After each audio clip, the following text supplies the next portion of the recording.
Bonjour à tous, alors aujourd'hui on va regarder la bande pour Warcry des Blades of Khorne, les Bloodbones, pardon si, pour la prononciation.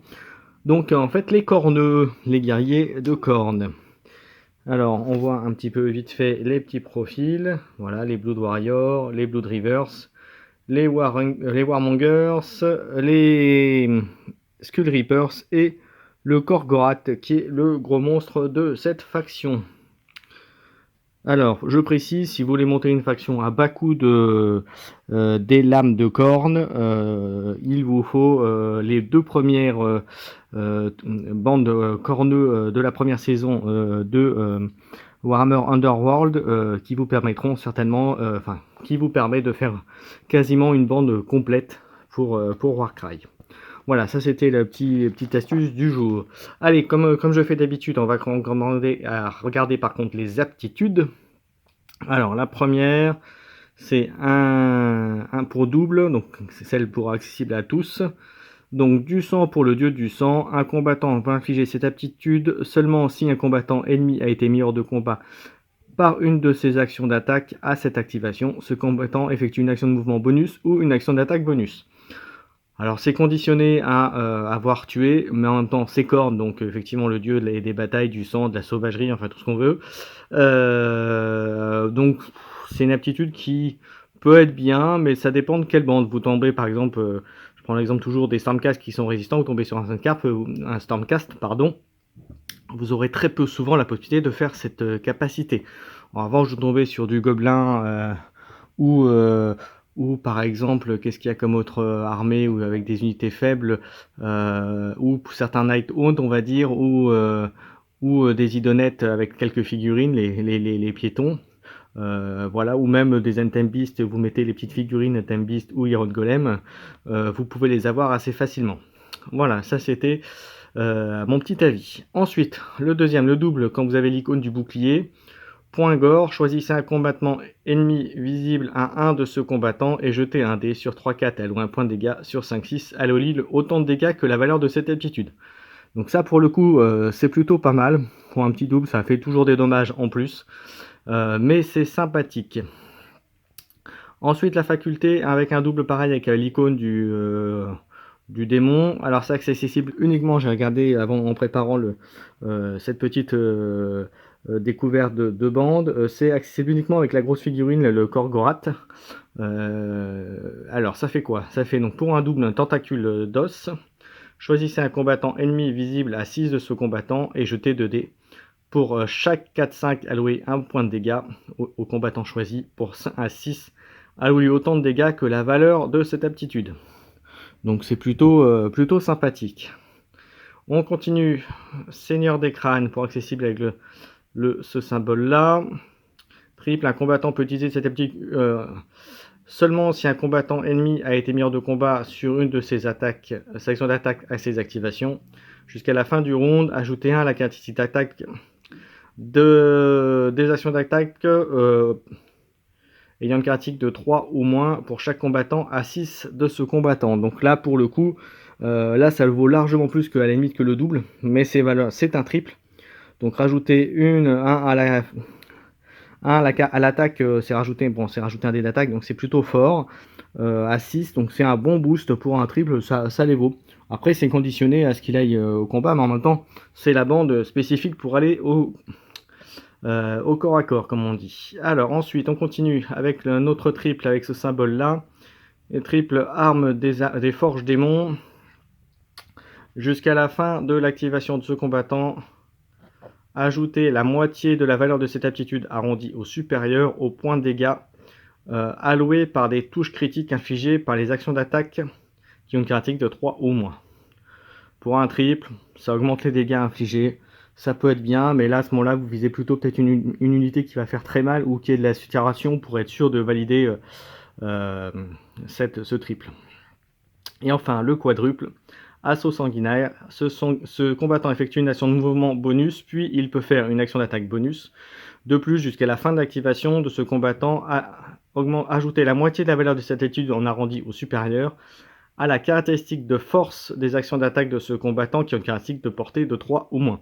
Donc en gros, c'est voilà, vous augmentez la capacité de toucher et donc de faire des dommages à un combattant. Alors c'est un mouvement et une attaque bonus pour ajouter des possibilités de toucher. Alors c'est bien, mais dans ces cas-là, cibler une unité qui est sûre de faire mal, ou en tout cas voilà, qui va vous donner un avantage. Parce qu'un quadruple pour ça, c'est bien, mais ça veut dire aussi que c'est conditionné à votre jet de dés. Voilà, même si vous l'optimisez avec le fait que ça ajoute de la force. Allez, ça c'était pour... Donc je pense que les aptitudes globalement sont plutôt sympathiques. Il y a une vraie synergie au niveau des capacités, donc vraiment c'est... Toutes les capacités et aptitudes sont faites pour faire mal, ou en tout cas pour aller très vite sur l'adversaire et lui faire très mal. C'est Khorne en même temps, hein, c'est le dieu, comme je dis, le dieu du sang, le dieu de la bataille, le dieu du carnage. Donc les aptitudes sont assez synergiques, je les trouve plutôt pas mal. Il y a une vraie identité au niveau de cette bande, ce qui n'est pas le cas sur d'autres bandes qui sont sorties au même moment. Voilà, mais ça j'en reparlerai. Alors j'espère que la vidéo sortira avant, mais logiquement je vais participer à une émission avec Iggy où on va parler de Warcry, donc on va certainement aborder ce sujet-là. Donc je vous laisserai regarder ça tranquillement. Alors, on va passer au profil des bandes. Alors, le Korgorath, donc l'unité, comme je dis, avec qui peut faire le tentacule d'os. Vous savez, vous lancez 2 dés et vous faites des dommages. Alors, pour 235, il a 4 de mouvement, 4 d'armure, 35 PV. Une attaque à 1 pour 3D, 5, 4, 8. Alors, il fait très mal. Pour 235, ouais, c'est plutôt sympathique. Et surtout, en plus, si vous utilisez l'aptitude, oui, ça peut faire très très mal. Ensuite, on continue avec un autre corneux, l'icône du chef, 210, 4 de mouvement, 4 d'armure, 30 PV. Il peut taper à 2, donc c'est plutôt pas mal sans s'engager. 6 dés par contre, 4 de force, 2, 4, c'est plutôt très très bien. C'est plutôt pour 210, un leader avec ses capacités, c'est plutôt sympathique. On continue. Un autre corneux 170 qui a la capacité du quadruple. Alors c'est pas un leader pour 170, 4 de mouvement, 4 de force, 25 PV, il tape à 2, 5, 1, 4. Alors il est pas mal, 5D la saturation pour obtenir les critiques, ça peut être sympathique pour 170. Je suis mitigé par contre par rapport à la valeur en points. On continue. Alors, pour 195, un leader qui a la capacité aussi de faire le triple arme des forges démons, donc celle qui rajoute, qui rajoute des points de dégâts quand ça touche critique, quand il y a des touches critiques. Alors, 195, 4, 4, 30, 4 de mouvement, 4 d'armure, 30 PV, 4 dés pour 4 pour 2, 4. C'est plutôt sympathique pour un leader à 195. Oui, ça il les vaut. Il les vaut. Pour moi, il les vaut. Il est plus intéressant que la figurine précédente. Enfin, le profil précédent, pour être précis. Ensuite, avec une arme à deux mains, une épée, a priori un espadon, 165. Pareil avec l'arme des forges, le triple. 4 de mouvement, 4 d'armure, 25 points de vie, 165. Pareil pour 4D, 4 de force, 2, 4, oui c'est 165, ça les vaut largement. Ensuite, un autre avec une espèce de lame et une hache pour 185, un icône les leaders, et également avec la capacité point gore, donc c'est celle où vous lancez un dé et vous pouvez faire des dommages. 4 de mouvement, 4 d'armure, 25 PV, ça a des points de vie, ça 4D, toujours de 4. Ouais, c'est un leader qui le vaut aussi.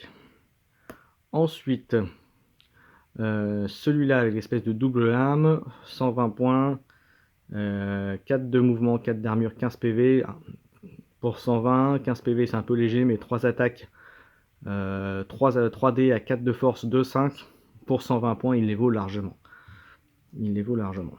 Ensuite, pour 115 points, on a ce profil-là avec 2 armes corps à corps, 4 d'armure, 4 de mouvement, 15 points de vie. Pareil pour 115, 4 attaques à 3 de force. Donc là, la force n'est pas hyper forte, mais de 4 pour 115, ça vaut largement ses points. C'est un troufion qui vaut largement ses points. Alors, lui, pareil, avec le bouclier, donc la capacité de point gore. Alors, l'autre n'a pas le bouclier, et celui-là, pour 110, il il l'a, et la différence, c'est que c'est 3D au lieu de 4 pour celui qui n'a pas la capacité du bouclier. Et pareil, de 4, voilà, 4. Donc je préférais prendre celui qui a la capacité du bouclier pour faire quoique, remarquez, c'est pareil, c'est à peu près pareil. Pour 5 points d'écart, c'est à peu près pareil. Voilà, ensuite une autre unité leader 140, 5 de mouvement, 3 d'armure 20, 5D 3 de 4. Alors là pour le coup je suis moins fan parce que 140 points, un leader en plus qui a que 20 points de vie. Alors oui, la 5D pour faire de 4, mais alors c'est rédhibitoire, l'armure est rédhibitoire. Une unité qui va frapper va vite l'éliminer. Pour 140 points, je préfère mettre une unité à 115, à 110 ou 115, mais qui va tenir un peu plus longtemps et qui va globalement, voilà, qui sera un peu plus résistante. Parce que un point pour toucher, ça peut faire toute la différence. On continue. Alors un petit troufion pour 65, 5, 3, 5 de déplacement, 3 d'armure, 10 PV, 3, 4, 1, 3, bon 65, bon bah c'est un petit piéton, là pour le coup ça les vaut. Et enfin le dernier pour 65 aussi, 5, 3, 10, alors ça n'a pas beaucoup de PV, mais pour, comme j'ai dit, pareil, 65. 4D quand même, 3, 1, 3, donc c'est assez classique pour une unité comme ça. Voilà, on a vu tous les profils. Alors mon avis sur cette bande, je pense que c'est une bande qui est une bande qui est largement jouable, et je pense que je vais faire un rapport de bataille pardon, avec. Donc je vous montrerai ça, je ferai ça certainement dans les prochains jours. Mais c'est une bande que je vais monter, que je vais jouer pour voir ce qu'elle vaut.